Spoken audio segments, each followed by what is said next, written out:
Hello. This is gonna be the first time in like forever that I've not made a video on a schedule because that's usually what I do. But I wanted to talk about this as quick as I can, so I'm just doing this while I'm playing some Hell EC, which I was already gonna do today. Uh, Housekeeping thing, as always, please consider joining the Discord server. It's in the description. Um, but I wanted to talk about the auction. Because even though I have a really small platform and I'm not really yapping to that many people here, I think it's pretty important to talk about. Um, this is a really bad step from Gaijin. If you don't know what it is, I'm sure most of you do but by now, but just as a quick overview, I'm going to die to that.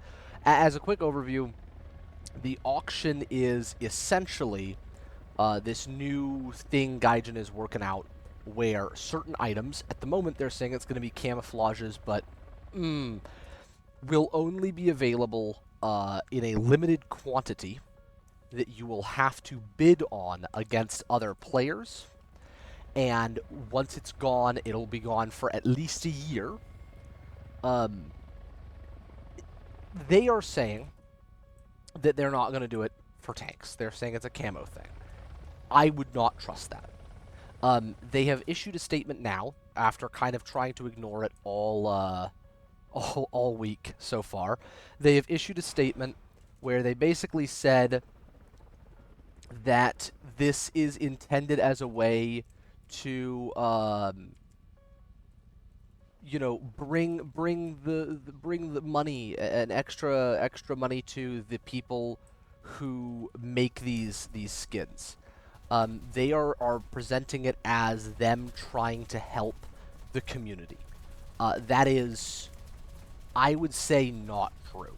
Um, I would be inclined, given their history, not to believe them on this. They're basically framing it as they cannot think of a way to get community-made skins to the player base without doing this auction and without loot boxes. They're saying that currently the loot boxes just aren't a good enough way of getting these community-made skins to the player base. To which I think the immediate response is, why can't you just make them purchasable? Like, call me insane. I don't understand why they couldn't just be purchasable. I understand that it probably makes more money for the creators if they are limited or something so that people have more FOMO. But I think we can all agree to some extent that using that fear of missing out in order to make extra money is scummy and wrong.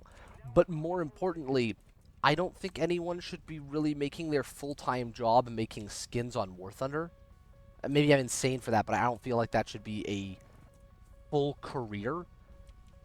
I appreciate the hell out of the people who do it, but I don't think that that should be your, equivalent to your 9 to 5, right?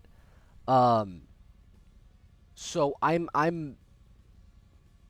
would say, like I think probably everyone here, pretty understandably outraged by this development, by what Gaijin has decided to do here. I think this is a pretty big mistake. Um, to a degree, I really didn't see them making at any point in the immediate future. Um, but I want to talk about this also in the context of Gaijin's recent anti-consumers behaviors. I think it was about 2 years ago now that we had a um, mass review bombing which opened their eyes, right? There are a few things that they actually do listen to and care about, but it's not player feedback, it's review bombing. It's a lot of people have suggested trying to get them at 18 plus rating on things like Peggy, because they apparently really don't want that. Mainly because it would limit who's allowed to play their game. To be honest, as much as I would appreciate a slightly less, 12-year-old squeakers yapping about the game annoyingly in the comments of every YouTube video. Um, I also don't think that those people deserve to be left out. I don't think the game is nearly violent enough that that should be considered. That being said, I also think that we need to do what we can to get them to listen, because they aren't right now, and that is a problem. Um, that needs to get addressed. Um, we when the review bombing happened, we got them to agree tentatively to this agreement by which they would have a roadmap, and that gave us information. It gave us stuff to look forward to. I actually think it was a fantastic idea, and I honestly applaud Gaijin for it. My problem kind of comes like this. Why did they stop? You know? Because the roadmap was a great idea. Why is there no longer a roadmap?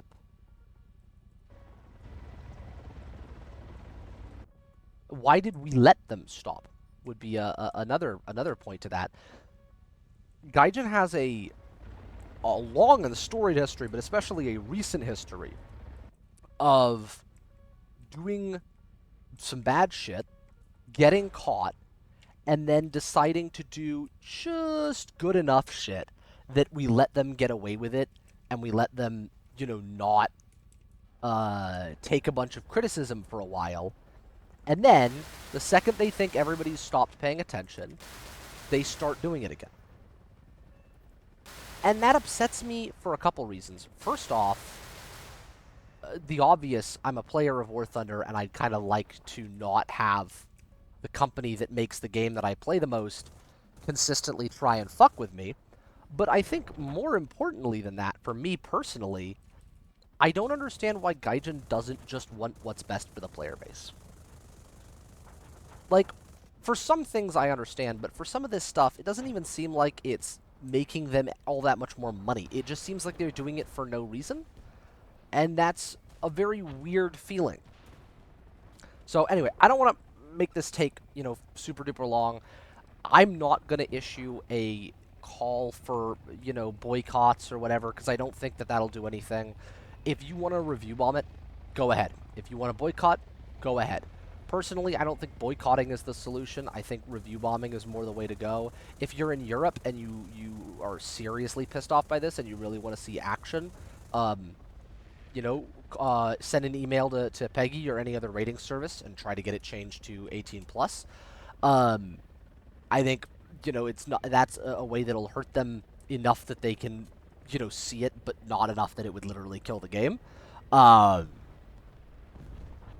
what you can. And this needs to be kind of a consistent thing, right?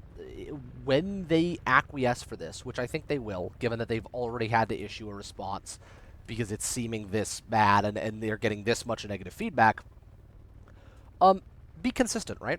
Like, don't give up. Don't go, hey, all right, they acquiesced to this one thing, now we can stop. Demand transparency. Demand changes to the roadmap. All that stuff. Or demand a roadmap so that we know what they're working on. It is insane that we are letting them get away with that. So, that's my whole spiel. Fucking, if you want to talk more, if you have your own ideas about this, if you want to defend Gaijin, really wouldn't recommend that right now, but comments are always a relatively safe place for disagreement. So is the Discord. Please join the Discord. I want people in the Discord. But yeah, that's kind of what's going on. It's really upsetting, but it's also not that surprising. That's my whole thing. I'll see y'all in the next one. Bye-bye.